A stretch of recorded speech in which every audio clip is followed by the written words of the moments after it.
the topic being discussed with the NFL draft right now is what's going to happen with the Houston Texans. And so the NFL frowns upon the idea of the fans and the media and everyone knowing what's going to take place with the first overall pick. Well, news is out, Chad.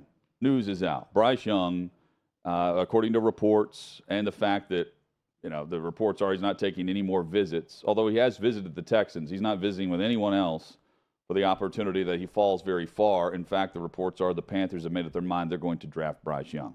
Cool. NFL doesn't like that.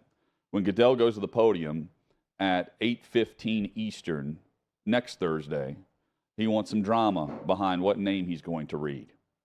And they want that with the second pick, and then the third pick, and so on. Because after about the top 5, then there is some uncertainty with some trades, right? Well, now there is a growing buzz that the Texans may not even draft a quarterback.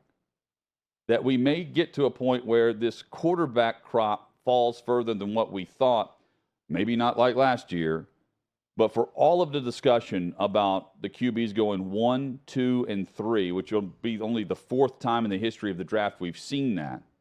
Yesterday, Adam Schefter's on NFL Live with our friend Dan Orlovsky saying, hey, I'll bet $10, 10-1 odds that we're not going to see the second quarterback off the board until the Indianapolis Colts. If even then, we may see a different level of grade once the draft gets going. This, after all the discussion about quarterback needy teams having an opportunity to really bolster their roster and take a chance on a guy that they can develop. I'm here to say there will be busts in this draft at that position, at other positions. There will be a handful that will be in this first round. But if you think Nick Caserio or Chris Ballard are looking at this and thinking, you know what, there's going to be busts at this quarterback spot, so this isn't the year. This just isn't the year to get the quarterback. It may not be your year a year from now because of that decision. You can't rely on the fact that you think a guy is going to be a complete bust as a reason why you shouldn't draft the position. We're not talking one guy. There's 3 options here. And one of them, C.J. Stroud, who was not a bust at the collegiate level, who did live up to expectations on the field with great players around him. And I can't for the life of me figure out why, if you're Houston, you would pass on that option, given the fact that you've won 11 games over the last 3 seasons combined. And one of those seasons was with Deshaun Watson. And you're passing on the quarterback with a brand new head coach, brand new offensive coordinator in Bobby Slowick coming over as well from the Shanahan tree, from that offense, knowing that they haven't always had the top talent at the position, but they've been able to develop the quarterback into the guy that they want. I don't hesitate and feel like I can't go quarterback at the top if I'm DeMeco Ryans or Bobby Slowick, based on the fact that, well, I guess Bryce Young's already off the board, so we'll just wait. On what? On the fact that Davis Mills is somehow going to become the 15th best quarterback in the league? Or maybe you have to put Case Keenum in and go back full circle where he started, and now he's back in Houston to just fill a void and for another losing season? There's no way I sign up for that, because the top defensive lineman in the draft in no way gives you the bump that this team needs. And if you want to stay where you are, I'd pass on the quarterback, because you're not climbing the ladder without one. And the assumption that, now there's hesitation. There's hesitation because I believe networks are trying to create a little drama to get you to tune in, because this is one of the least talked about draft classes as a whole. It's really been a discussion of 4 quarterbacks, and that's about it. And I think what you're saying is right, and they have to take a quarterback, and they will. We've got someone in the YouTube chat also bringing up a good point, saying the fans in Houston will revolt if a quarterback is not picked in that spot.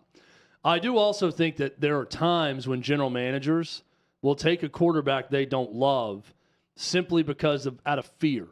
They fear that if they don't have their franchise guy and they don't take the quarterback, and that quarterback goes on to do something great, they're going to be out of a job quickly because they didn't take the quarterback. I prefer GMs just to do what they feel is right and what is best for their team. Now, what's best for the Texans right now is to take C.J. Stroud. I'm totally with Hutton on that. That's what they should do. But I'm all for if a team says, and this is the message if you don't draft quarterback, if you are the Texans, if you are every team that doesn't trade up with Arizona for number 3, or if you are the Colts and you do not take one of these quarterbacks, what you're saying is not that we don't just love the quarterbacks here. You're saying you hate them. Because if you like them at all, you take one of them. I mean, at all. The statement is, we really don't like these quarterbacks. None of them are NFL players. That is what you're saying if you pass up on one of these guys. And they're not going to do that because I think these guys are NFL players. And they are going to take one of them. But I do also think there is a subsection at times of general managers who will automatically take the quarterback out of fear simply because if they don't, they know what that's going to look like with their fan base. They know they're dead meat, even if they don't completely believe in that quarterback. Mutual friend of ours, Jacob, who's a huge sports guy, Hutton, said something to me over a text over the weekend. He said, we should also get away from the notion of simply taking a bad football player because of the position they play. And he's talking about quarterback. That if you don't take a bad quarterback, take a different position. Even if you need a quarterback, instead of just taking the quarterback that's available in that spot.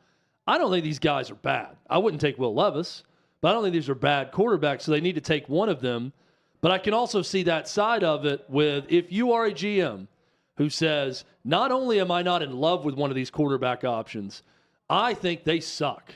Then you go draft Jalen Carter or you draft someone else and you live with it. That's courage. To just do the exact opposite of what every one of your fans wants in drafting a quarterback and seeing if they can get the job done, and you go against the grain and do that because you don't believe in any of the quarterbacks, I will applaud that courage. Now, I'll also be applauding them when they're probably out of a job if one of those quarterbacks goes on to have a good rookie year somewhere else. So that's the flip side of it, and that's the risk you take. The courage to say, wave the white flag, because both of these guys that I'm using as an example need a quarterback because they don't have one currently. And they've passed up on the free agent and trade options. They didn't get involved with Aaron Rodgers. Indy's not getting involved with Lamar Jackson, at least not as we know it today. So Ballard needs a quarterback. They've got Gardner Minshew there currently. And on the flip side, Nick Caserio is having to answer questions about if he's out after this draft anyway, which is something that John McClain, who is on with us, will be on with us later today, said that he heard at the Combine. And that stirred up some discussion in Houston that he had heard that Caserio after the draft was going back to New England. And he said, he clarified he didn't believe it, but it did lead to a great throwback, a recent throwback, but Chad, I think you'll like the reference that Caserio makes here when he's answering questions at a pre-draft press conference. And then, before we take any questions, quite frankly, I'm almost embarrassed that I have to say anything. Honestly, I feel like Leonardo DiCaprio in The Wolf of Wall Street, but I'm not leaving. There's never really been any substantive discussions of the sort. Grateful and appreciative of the opportunity that my family and I have here in Houston. We understood when we arrived, when we got here, that there was a lot of work to be done. And I think when you look across the NFL landscape, there's work to be done in every organization. And I think we've made some progress where we still have a lot of work in front of us. Certainly, it's been a joy to work with D'Amico in concert as we build the team and continue to build the staff. Unfortunately, I think this time of year there's a lot of information and a lot of topics that are discussed. Some are more accurate than others, and I think it transcends multiple landscapes. But I can't. I'm honestly, I'm almost embarrassed that I have to say anything, but I feel like I have an obligation to to make that statement. Really try to stay ahead of it. And really, I mean, I don't think there's anything else to talk about or to say or any question about it. There's Nick Caserio, and I love the reference to DiCaprio and Wolf of Wall Street with Jordan Belfort. But yeah, he's not leaving. And keep in mind the Texans also have 2 first-round picks this year because their quarterback opted to leave. In Deshaun Watson. He tapped out after signing the contract extension, and then came the full long season sit down when they tried to get rid of him, and then everything happened off the field. Point being, they can use another pick if they pass on the quarterback early, trade back up ahead of someone if they want another player. But you don't pass up on the quarterback. You can trade back up and get a defensive player that could fall. And I think they'll end up doing the right thing here with the new coaching staff. And by the way, the new OC in Slowick, he was the passing game coordinator when McDaniel was the run game coordinator. So I can't wait to talk to John McClain they about need this quarterbacks. Story with the Texans and Caserio. Terrific reference, big Jordan Belfort guy. Yeah. Big Martin Scorsese guy, big Leo guy. So I'm a big Nick Caserio guy now for having referenced that. Now, the complexion of this draft will look a lot different if they draft Jalen Carter, number 2 overall, and then get Hendon Hooker later in the first round if they come out and say, we thought Hendon Hooker was better than C.J. Stroud all along. So we got exactly what we wanted out of this draft. Now, most people would call BS on that if they did that, but we would have a different opinion of that if they got quarterback somewhere in the first round. But I think you're right, Hutton. They're not doing that. They're drafting. And the assumption would also be that a quarterback at number 2. Arizona's not going to trade out because the team's not going to be willing to trade ahead of Indy. They're drafting Stroud or Richardson at 2. That's my guess. Throwback there, and a throwback that Governor DeSantis referenced through his team. Real men of women's sports. I had a laugh at this. Listen. Team DeSantis presents Real Men of Women's Sports. Today we recognize the men who've hacked the system. Hack the system. Once mediocre in the men's division, now cream of the crop in the women's. From mediocre to champion. You couldn't cut it with the boys, so you pushed women off the podium. Real men still first place. Because without you, sports would be fair. Without you, women's sports would be for, well, women. So what they're saying in the parody there is true, and something that you and I, Chad, have said any time that we see this topic on the rundown, right? It's women's sports are for biological women. But we're very consistent with that. Here is the tie-in with Bud Light, given everything that's happened with Dylan Mulvaney. So here's a few things that I have on this. One is I don't see the tie-in because, to my knowledge, Dylan Mulvaney is not stumping for Leah Thomas to be able to dominate Riley Gaines and other swimmers in the pool. I haven't seen that as part of this Bud Light terrible marketing campaign. And let's start there. This was a terrible, terrible marketing decision. Yes. And for the VP of marketing of Bud Light to come out and say, we're trying to get away from the frat boy culture. Honey, do you understand your demo? Do you understand your audience? You don't have a mega billion-dollar selling beer without fraternities across America, without college kids across America, because the beer's not that good. I don't drink Bud Light because I don't like Bud Light. Let me also give this message out to everyone. If you are going to stand on the pedestal of being anti-cancel culture, be consistent with it. I'm anti-cancel culture at all times. I'm also anti-canceling Bud Light because they made a ridiculously dumb marketing decision. You cannot have it both ways. I get sick and tired of answering stupidity with more stupidity. The side that's on the side of anti-cancel culture is now telling everyone to not buy Bud Light and to cancel Bud Light. Don't buy Bud Light if you don't like Bud Light. If you love it, drink the hell out of it. I'm here to tell you that right now, because who cares at the end of the day?